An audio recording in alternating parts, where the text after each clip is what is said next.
Assalamualaikum warahmatullahi wabarakatuh. Malam ini cikgu akan berkongsi mengenai faedah mudah. Okey, apakah itu faedah mudah?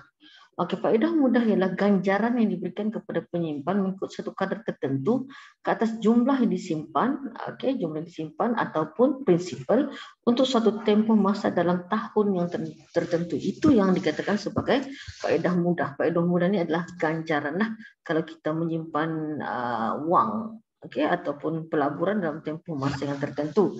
Jadi, apakah rumus faedah mengira faedah mudah? Rumusnya adalah I sama dengan PRT.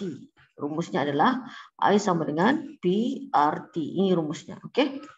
I itu untuk faedah, interest, P principal, okey, P adalah principal, kemudian R ialah kadar faedah dan T ialah time dalam tahun lah. Okey, jadi kita terus kepada contoh pengiraan. Okey, mana tahu ada murid-murid yang masih belum memahami bagaimana mengira faedah mudah. So perkara paling penting adalah kita tulis rumus dulu. Okey, dan soalannya di sini adalah mencari faedah. Faedah itu adalah I. Jadi di mana prinsipal? P itu prinsipal. Prinsipal adalah simpanan ataupun pelaburan. Kita boleh isi di sana simpanan kita di sini adalah 4,000. Kadar faedahnya adalah 2/100 dan time-nya diberi 1 tahun.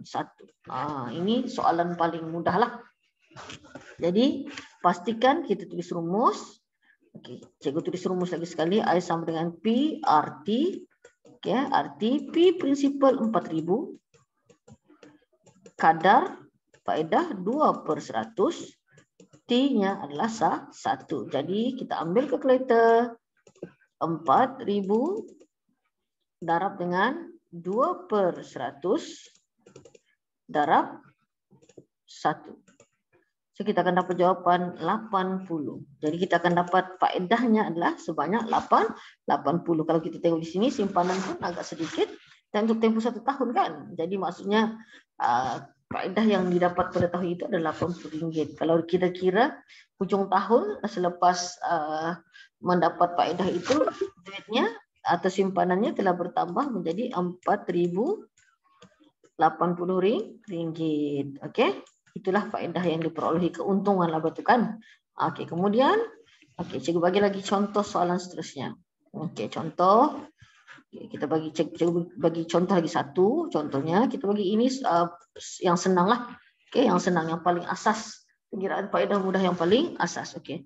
Rumus. Sekarang ni kita diminta mengira apa? Nilai faedah. Diminta mengira faedah I. P R T. Okey. Jadi faedahnya kita tahu prinsipalnya 5,200 darab dengan kadar faedah 6/100 dan tempohnya adalah 8.